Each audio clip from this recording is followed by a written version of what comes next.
안녕하십니까. 민법을 잡은 남자 안찬입니다. 이번 영상은 계약법 총론, 계약의 효력에 관한 문제를 풀어볼 거거든요. 계약의 효력에 대해서는 반드시 한 문제는 나오고 때에 따라서는 두 문제까지, 그러니까 한 문제 내지 두 문제 이렇게 출제된다고 보시면 되거든요. 좀 까다로워하시는 부분이고 의외로 굉장히 잘 틀린 부분이니까 좀 유의하시고 접근하시면 좋겠어요. 자, 문제를 보도록 하죠. 자, 계약의 효력에서 첫 번째 쟁점은 동시이해항변권입니다. 1번, 동시이해항변권에 관한 설명으로 옳은 것을 모두 고르라고 하네요. 일단 동시이해항변권이라는 건 뭐죠? 자, 쌍무계약이죠. 자, 쌍무계약이란 쌍방 모두에게 채무가 있는 계약을 우리가 쌍무계약이라고 하고, 이러한 쌍무계약은 동시 이행해야 되는 것이고, 이행하지 않으면 나도 못하겠다라고 거절할 수 있는 게 동시이행항변권입니다. 따라서 쌍방 모두의 이행기가 도래해야 돼요. 원칙적으로 먼저 이행하기로 한 사람, 선이행 의무자는 동시이행항변권 행사할 수가 없습니다. 선이행 의무의 가장 대표적인 것이 중도금이죠. 그래서 중도금을 이유로 등기 안 해주면 중도금 못 주겠다라고 거부할 수는 없는 거죠. 다만 예외가 두 가지가 있어요. 첫째, 상대방에게 이행이 곤란한 현저한 사유가 있거나 또는 선이행 의무인 중도금을 이행 지체 중 잔금을 지급하기로 한 때 상대방의 이행기가 도래한 경우에는 선이행 의무인 중도금도 못 주겠다 동시이행항변권 행사할 수 있음을 주의하시기 바랍니다. 자, 기억을 보죠. 일단 중도금이 나오죠. 선이행입니다.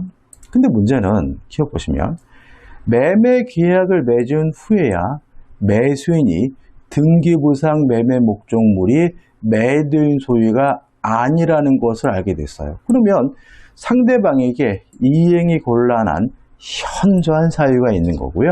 따라서 선이행 의무인 중도금도 못 주겠다라고 뭐 할 수 있어요? 거절할 수가 있는 거죠. 따라서 매매 목적물이 매도인의 소유가 아니라는 것을 알게 되었다면 매수인은 중도금 지급을 선이행하기로 하였더라도 그 지급을 거절할 수 있다. 오, 맞는 지문이죠. 그 다음에 이제 언제 동시이해항변권이 인정되느냐? 가장 대표적인 것은 쌍무계약이죠. 그래서 매매나 교환이나 임대차 같은 쌍무계약의 쌍방의 의무는 동시이행관계입니다. 그 다음에 두 번째 기억할 것은 원상회복입니다. 어떤 이유든지 간에 원래 상태로 돌아가는 관계는 동시이행관계다. 무효가 돼서 원상회복을 하든 취소를 해서 원상회복을 하든 해제를 해서 원상회복을 하든 아니면 권리가 소멸돼서 원상을 회복을 하든 쌍방의 의무는 동시이행관계거든요. 그런데 임대차 계약 종료 후 발생하는 임차인의 임차 목적물 반환 의무와 임대인의 임차 보증금에 반환 의무는 원상 회복하기 위한 것이니까 동시이행관계에다 맞는 지문이 되는 거죠. 디귿번입니다. 자, 동시이해항변권이 인정이 되려면요, 하나의 쌍무계약으로부터 발생한 쌍방의 채무여야 돼요. 만약에 쌍방 모두에게 채무가 있더라도 그 채무가 별개의 계약으로부터 발생한 채무라면 동시이해항변권 행사할 수가 없는 거죠. 예를 들어 가지고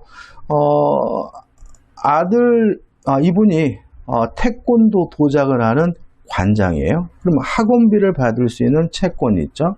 근데 생선가게 아들이 학원비를 안 주고 있어요. 이럴 때 체육관 관장님이 생선을 구입하면서 학원비 안 주면은 생선값도 못 줍니다 라고 할 수는 없는 거죠. 왜냐하면 두 사람 모두에게 채권이 인정되더라도 하나의 쌍무계약이 아닌 별개의 계약으로부터 발생한 채권이니까요.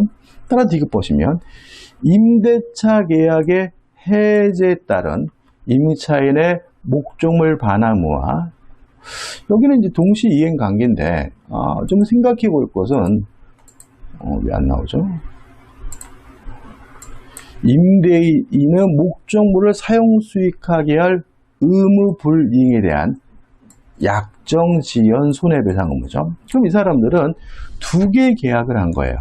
임대차 계약을 했고 또 지연 손해배상금에 관한 약정이죠. 그러면 이 쌍방의 채무는 별개 계약으로부터 발생한 채권이니까 동시이행 관계일 수가 없습니다. 따라서 약정 지연 손해배상 의무는 특별한 사정이 없는 한 동시이행 관계이다 X가 되는 거죠.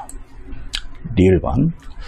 채무자의 변제와 채권자의 채권 증서 반환. 이 채권 증서를 우리가 흔히 뭐라 그러냐면 차용증이라고 하죠. 자, 돈을 갚는 것과 영수증을 받는 것은 동시이행 관계입니다. 뭐는요?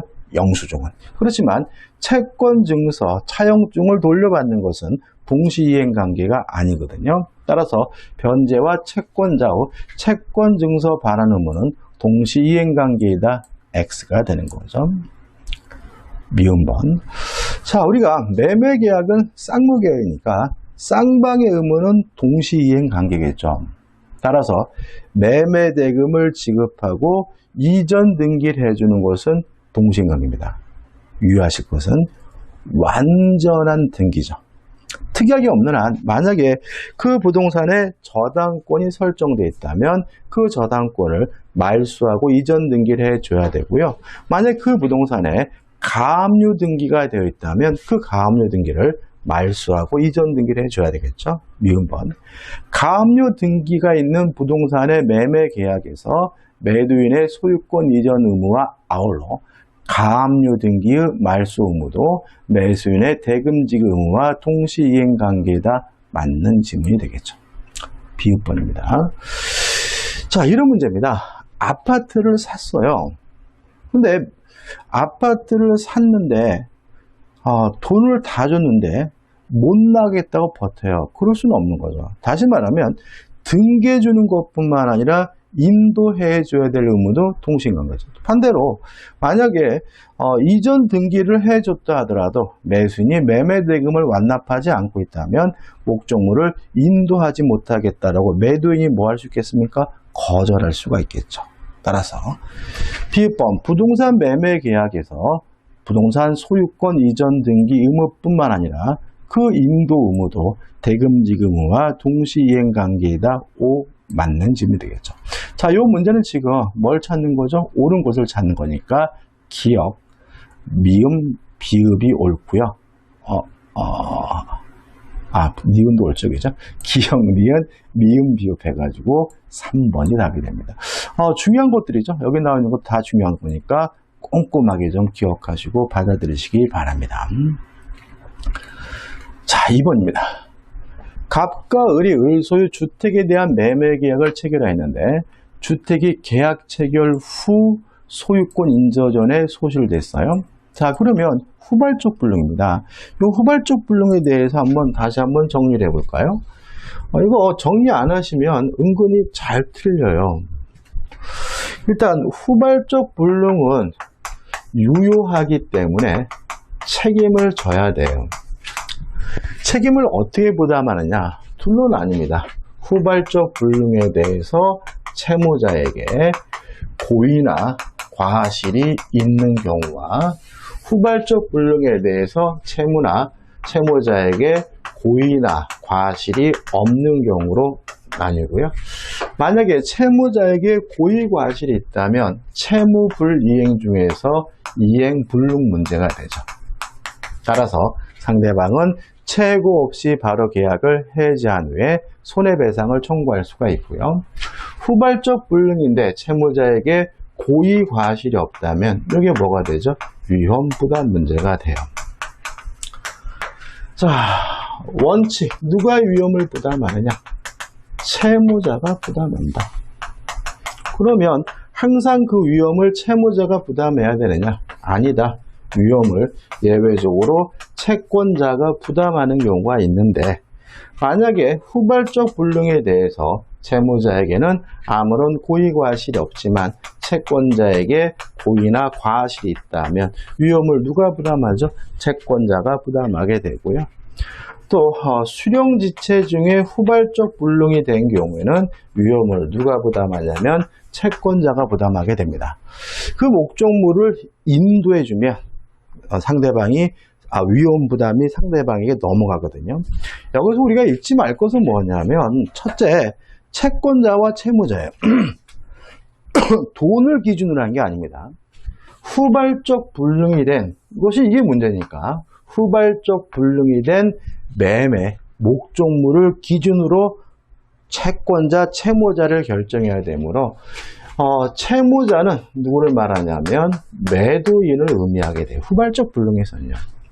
그 다음에 채권자는 누구를 말합니까? 매수인을 말하게 된다는 거 잊지 마시기 바라고. 그러면 이제 원칙적으로 채무자가 위험을 부담한다는 말은 무슨 말이냐? 이행하기 전이면 쌍방 모두 이행할 필요가 없고요. 이행한 것이 있다면 부당이득으로 반환을 해줘야 된다는 얘기고, 이 두 가지 경우에 예외적으로 채권자, 매수인이 위험을 부담한다는 의미는 뭐냐? 후발적 불능인데도 불구하고 채권자, 매수인은 이행을 해야 된다, 대금을 지급해야 된다는 의미가 된다는 거죠. 이 정도는 확실하게 정리해 두셔야 되겠죠. 자, 그럼 이제 문제를 풀어보죠. 2번입니다. 갑과 을의 책임 없는 사유로 주택이 소실됐어요. 그러면 을이 매도인이고 갑이 매수이니까 쌍방 모두에게 귀책 사유가 없으니까 누가 위험 부담합니까? 채무자가. 쌍방 모두 이행할 필요가 없는 거죠. 따라서 을은 갑에게 매매 대금의 지급을 청구할 수 없다. 5 맞는 점이죠. 2번, 갑과 을의 책임 없는 사유로 주택이 소실됐어요. 이행할 필요가 없는 것이니까 이행한 것이 있다면 부당이득으로 반환을 해줘야 되겠죠. 을이 계약금을 수령하였다면 그 반환을 청구할 수 있다. 5 맞는 점이죠. 갑의 과실로 주택이 소실됐어요. 그러면 갑은 누구를 말합니까? 매수인, 채권자를 말하고요. 채권자에게 고의 과실이 있다면 위험은 누가 부담해야 돼요? 채권자가 부담해야 되면 을은 갑에게 매매 대금의 지급을 청구할 수 있다. 5 맞는 점이죠. 4번, 을의 과실로 주택이 소실됐어요. 그러면 채무자의 과실이 있네요. 채무불이행이죠. 채무불이행 중에서도 이행불능이니까 갑은 계약을 해지할 수 있다. 5 맞는 점이죠. 5번, 갑의 수령지체 중에 갑과 을의 책임 없는 사이로 주택이 소실됐어요. 그러면 누가 위험 부담합니까? 채권자. 채권자는 대금을 지급해야 되겠죠. 따라서 을은 갑에게 매매 대금의 지급을 청구할 수 없다. X죠. 자, 이 문제 대단히 중요합니다. 어차피 위험 부담에 관한 모든 내용을 다 담고 있으니까 정확하게 확실하게 숙지해 두셔야 되는 문제인 거죠. 3번입니다. 위험 부담에 관한 설명으로 틀린 것은 작년도 시험 문제네요. 후발적 불능이 당사자 쌍방에게 책임 없는 사유로 생겼대요. 그러면 채무자에게 고의 과실이 없다는 얘기죠. 위험 부담이죠. 위험 부담 문제가 발생한다. 5 맞는 점이죠. 2번. 자, 위험 부담 원칙적으로 쌍무 계약에서만 문제됩니다. 따라서 증여와 같은 편무 계약에서는 위험 부담 문제가 발생하지 않으므로 2번, 편무 계약의 경우 원칙적으로 위험 부담 법리가 적용되지 않는다. 맞는 질문이 되겠죠. 3번, 당사자 일방이 대상 청구권을 행사하려면 상대방에 대하여 반대급부를 이행할 의무가 있다. 자, 이행한 것이 있어야 대신 다른 것을 넘겨달라고 요구할 수 있는 대상 청구권이 인정될 테니까 3번은 물론 맞는 질문이죠. 4번, 당사자 쌍방이 귀책 사유 없이 이행불능으로 매매계획 종료가 됐어요. 그러면 위험 부담이고 채무자가 위험을 부담하는 경우잖아요. 이행할 필요 없고 이행한 것이 있으면 돌려받아야 되겠죠. 따라서 매도인은 이미 지급받은 이행한 것을 계약금을 반환하지 않아도 된다는 질문은 X고요. 답은 3번이 되는 거죠. 5번, 위험은 원칙적으로 채무자가 부담하니까 5번, 우리 민법은 채무자 위험 부담주의를 원칙으로 한다. 5 맞는 질문이죠. 답은 4번입니다. 그래서 요 위에 있는 요 2번 문제 가지고 확실하게 정리가 되면 요 정도의 문제는 우리가 충분히 다 뭐 할 수 있어요? 극복할 수가 있으니까 확실하게 내 것으로 만드시기 바랍니다. 자, 4번입니다. 자, 이 계약의 효력에 관한 부분에서 제3자를 위한 계약은 참 시험 문제 참 잘 내요. 자, 4번의 사례 가지고 정리해 볼게요. 을은 갑소유 X주택을 매수하면서 그 대금을 갑의 대여금 채권자인 병에게 지급하기로 하는 제3자를 위한 계약을 체결하였고 병은 위 매매 대금의 수령 의사를 밝혔다. 다음 설명이 옳지 않은 거죠. 자, 제3자를 위한 계약의 가장 전형적인 사례고요. 보통 제3자를 위한 계약에 대해서 시험 문제가 나온다면 이 사례에 대해서 시험 문제가 나오게 되는 거죠. 자, 그럼 이렇게 되는 거죠. 지금 병이 갑에게 예를 들어서 뭔가를 1억을 빌려줘서 1억을 받을 돈이 있는 채권자인데 을과 만나가지고 매매 계약을 하면서 그 매매 대금을 을이 병에게 직접 지급하기로 했다. 이 내용인 거잖아요. 여기서 우리가 갑을 요약자라고 하고 을을 우리가 낙약자라고 하고요. 이 병을 수익자 또는 제3자라고 하는 거죠. 첫 번째 우리가 잊지 말아야 될 것은 요 갑과 병 간의 요 관계를 대가관계고 대가관계에서 발생하는 모든 문제는 수익관계에 아무런 영향을 주지 않아요. 이게 굉장히 중요합니다. 따라서 병이 갑에게 돈을 빌려줬다는 사실이 나중에 무효임이 밝혀진다고 하더라도 그런 약속대로 병에게 대금을 지급해야 되고요. 또 아니면 갑이 병에게 이미 돈을 갚았다는 사실이 밝혀지더라도 을은 병에게 당연히 돈을 줘야 됩니다. 왜냐하면 갑과 병 간의 관계, 대가 관계는 수익 관계에 아무런 영향을 미치지 않아요. 이에 반해서 갑과 을 간의 관계, 요 매매 계약을 우리가 보상 관계 또는 기본 관계라고 하고요. 요거는 바로 수익 관계에 바로 뭘 주는 거죠? 영향을 주는 거죠. 따라서 매매가 무효면 대금 안 주고요. 또 갑이 을에게 의무를 이행하지 않아서 을이 갑에게 동시 이행항변권을 행사하고 있다면 병에게도 돈 못 주겠다라고 거부할 수 있어요. 여기서 조심할 것은 병은 보호의 대상으로서 제3자가 아니기 때문에 선이라 하더라도 보호되지 않는다는 거 잊지 마셔야 되고요. 그 다음에 병은 돈을 받겠다라는 수익의 의사를 표시하면 이 을에게 두 가지를 할 수 있죠. 직접 이행을 청구하거나 또는 손해배상을 청구할 수가 있어요. 근데 유의하실 것은 병은 계약의 당사자가 아닙니다. 따라서 병 스스로가 갑과 을 간의 매매 계약을 해제하거나 취소할 수가 없고요. 또 이 매매 계약의 당사자는 갑과 을이지 병이 아니기 때문에 이 매매가 무효, 취소, 해제 등으로 원상 회복 의무가 발생했다면 갑과 을 간의 문제지 병의 문제는 아니다. 병에게는 원상 회복을 청구할 수 없다는 거 주의하시기 바라고요. 또 병이 수익의 의사표시를 한 후에는 갑과 을은 임의적으로 당사자 간의 합의로 이 병의 권리를 소멸시키거나 변경시킬 수 없다는 것까지 꼭 정리하시면 되겠죠. 이 정도입니다. 자, 그럼 이제 문제를 풀 수가 있어요. 옳지 않은 걸 찾는데 X주택의 소유권 이전 의무가 갑의 과실로 이행불능이 됐어요. 아, 채무불이행이네. 을은 낙약자죠. 병의 동의 없이 매매 계약을 해지할 수 있다? 맞는 질문이죠. 요 채무불이행을 위한 해제는 법정이죠. 임의적인 것이 아니기 때문에 수익의 의사표시를 한 이후에도 해제 취소는 할 수가 있죠.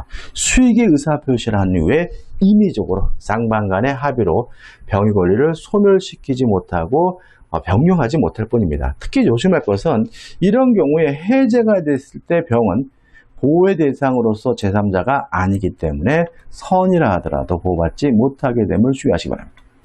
5번 갑병 간의 금전 소비 대차 계약이죠. 요거는 대가 관계고 수익 관계에 아무런 영향을 미치지 않으니까 금전 소비 대차 계약이 취소되더라도 갑과 을 간의 매매 계약은 유효하다. 맞는 질문이 되겠죠.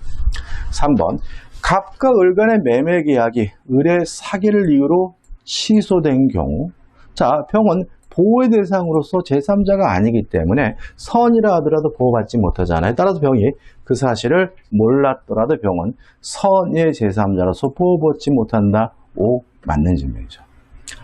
4번 만약 병이 갑의 대리인으로서 을을 기망했어요.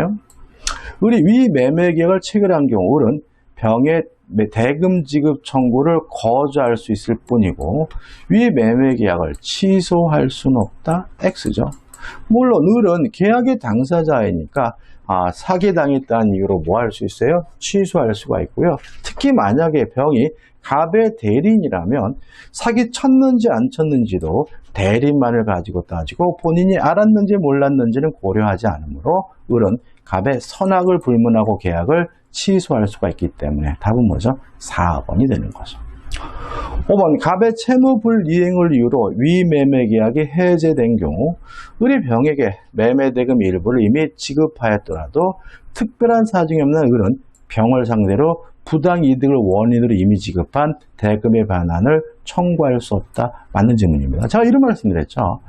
이 병은 계약의 당사자가 아니기 때문에 병에게는 원상회복 의무가 없다. 따라서 을은 병에게 원상회복을 이유로 부당이득을 반환을 청구할 수가 없기 때문에 5번은 맞는 질문이죠. 답은 4번이 됩니다. 자, 5번입니다. 제3자를 위한 계약이라는 설명으로 옳은 것이죠. 27회 문제네요. 1번 제3자는 계약 체결 당시 헌전하고 있어야 된다. X죠. 헌전할 필요 없습니다. 제3자를 위한 계약의 또 대표적인 것이 보험계약이잖아요. 그러면 아들이 수익자, 돈을 받는 경우라 하더라도 아들이 태어나기 전에도 가입할 수 있는 거죠. 2번 요약자의 채무 불이행을 이유로 제3자는 요약자의 낙약자의 계약을 해제할 수 있다. X죠. 제3자는 계약의 당사자가 아니므로 이 계약을 해제하거나 취소할 수가 없으므로 답은 2번이죠. 답은 쉽게 나옵니다. 그죠? 3번 낙약자는 요약자와의 계약에 기한 동시이해항변으로 제3자에게 옳은 걸 찾네요. 죄송합니다. 답이 아니네. 옳은 거. 제가 좀 흥분했어요. 항변으로 제3자에게 대항할 수 없다. X죠. 낙약자, 요약자 관계를 우리가 기본관계라고 하고 기본관계에서 발생하는 모든 문제는 제3자에게 영향을 미치므로 대항할 수 있습니다. 4번 제3자의 수익의 의사표시 후 특별한 사정이 없는 한 계약 당사자의 합의로 임의로 제3자의 권리를 변경시킬 수 없죠. 변경시키거나 소멸시킬 수가 없으니까 옳은 것은 뭐죠? 4번이 되네요. 4번이다. 5번 낙약자는 상당한 기간을 정하여 제3자에게 수인여부 확답을 최고하였음에도 그 기간 내에 확답을 받지 못한 때는 제3자는 수익 의사표시를 거절한 것으로 봅니다. 따라서 한 곳으로 보는 것이 아니라 거절한 곳으로 보기 때문에 5번도 X고 옳은 것은 4번이 됩니다. 6번입니다. 제3자를 위한 계약에 관한 설명으로 틀린 것은 1번 수익자는 제3자죠. 계약의 당사자가 아니니까 원상회복 해줄 필요도 없고 원상회복을 청구할 수도 없겠죠. 따라서 계약의 해제권이나 해제를 원인으로 한 원상회복 청구권이 없다. 5 맞는 질문이죠. 2번 수익의 의사표시란 수익자는 두 가지를 할 수 있죠. 직접 그 이행을 청구하거나 손해배상을 청구할 수 있기 때문에 2번은 맞는 질문이죠. 3번 낙약자와 요약자의 계약이에요. 그러면 이거는 뭡니까? 기본관계죠. 기본관계에 발생하는 모든 문제는 수익자에게 영향을 주므로 낙약자는 요약자와의 계약에서 발생한 항변으로 수익자에게 대항할 수 없다. X가 되고요. 답은 3번이 됩니다. 4번 채무자 인수인의 계약으로 체결된 병전적 채무인수는 제3자를 위한 계약으로 볼 수 있다. 맞는 질문이죠. 실제로 우리가 이게 병전적 채무인수거든요. 그러니까 보시면 갑이 갚아야 될 1억을 을이 갚기로 했잖아요. 그럼 결과적으로 을은 갑의 채무를 인수한 거예요. 근데 을이 채무를 인수했다 해서 갑이 면책되진 않죠. 만약에 을이 병에게 1억 원을 지급하지 않는다면 여전히 병은 갑에게 1억 원을 달라고 요구할 수가 있기 때문에 우리가 전형적인 예로 들고 있는 이 예가 병전적 채무인수고 병전적 채무인수는 제3자를 위한 계약이 되는 거죠. 5번 계약 당사자가 제3자에 대하여 가진 채권에 관하여 그 채무를 면제하는 계약이죠. 그러면 이 사람들이 채무를 면제하면 누가 이익을 봅니까? 제3자가 이익을 보니까 이것도 일종의 제3자를 위한 계약으로 볼 수 있겠죠. 따라서 제3자를 위한 계약에 준하는 것으로서 유효하다. 맞는 지문이네요. 그래서 이 문제 틀린 지문은 몇 번이죠? 3번이고 3번이 답이 됩니다. 7번 제3자를 위한 계약이라는 설명으로 틀린 것은 제3자가 하는 수익의 의사표시는 누구한테 합니까? 낙약자에게 되겠죠. 따라서 상대방은 낙약자이다. 5 맞는 지문이죠. 2번 낙약자는 기본관계에 기한 항변. 이 기본관계 갑과 을 간의 관계는 수익관계 바로 영향을 주잖아요. 따라서 제3자에게 대항할 수 없다. X고요. 답은 2번이죠. 자, 29의 문제인데 이 정도 우리가 충분히 풀 수 있겠네요. 그죠? 3번 낙약자의 채무 불이익이 있으면 유약자는 수익자의 동의 없이도 계약을 해지할 수가 있고요. 4번 수익자는 계약의 당사자가 아니기 때문에 원상회복도 할 필요 없고 원상회복도 청구할 수 없겠죠. 4번 수익자는 계약의 해제를 원인으로 한 원상회복 청구권이 없다는 지문도 맞는 지문이죠. 5번 수익자는 유약자의 제한행위 능력을 이유로 계약을 취소하지 못한다. 맞아요. 왜요? 수익자는 계약의 당사자가 아니니까 수익자 스스로가 계약을 해제하거나 취소할 수는 없는 거죠. 반복적이니까 여러분 이제 답이 보이실 거야. 자, 마지막 문제입니다. 작년도 시험 문제죠. 갑과 을은 병을 수익자로 하는 제3자를 위한 계약을 체결했다. 뭐 갑을 병도 거의 바꾸지 않습니다. 틀린 걸 찾죠. 1번 갑은 대가관계의 부존재를 이유로 자신이 기본관계에 기하여 을에게 부담하는 채무이행을 거부할 수 없다. 5점. 그리고 갑과 병 간의 관계, 대가관계는 수익관계에 아무런 영향을 미치지 않습니다. 2번 갑과 을 간의 계약이 해제가 된 경우 을이 가병에게 급부한 곳이 있더라도 병을 상대로 부당이득 반환을 청구할 수 없다. 5죠. 병은 계약의 당사자가 아니므로 원상회복 의무도 없고 원상회복도 청구할 수가 없는 거죠.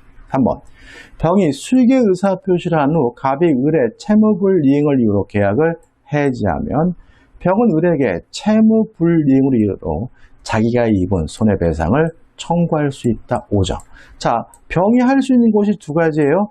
직접 이행을 청구할 수 있고 손해배상을 청구할 수 있잖아요. 따라서 손해배상을 청구할 수 있다. 3번은 맞는 질문이죠. 4번 갑과 을 간의 계약이 갑의 착오로 취소가 됐어요. 그러면 이 병은 보호의 대상으로서 제3자가 아니기 때문에 선이라 하더라도 보호받지 못하거든요. 따라서 병은 착오 취소로서 대항할 수 없는 제3자의 범위에 속한다는 질문은 X고요. 답은 4번이 되겠죠. 5번 수익의 의사표시란 병은 을에게 직접 그 이행을 청구할 수 있다. 맞죠? 이 이행을 청구하거나 손해배상을 청구할 수가 있습니다. 이 정도입니다. 그러니까 이것도 이 제3자를 위한 계약도 은근히 까다로워하시는 분들 굉장히 많은데 가볍게 생각하지 마시고요. 여기 나와 있는 8문제 많지 않죠? 여기 나와 있는 거 확실하게 내 것으로 만든다면 충분히 극복할 수가 있고요. 이 영상은 여기까지입니다. 이 영상이 도움이 되셨다면 구독, 좋아요 부탁드리겠습니다. 고맙습니다.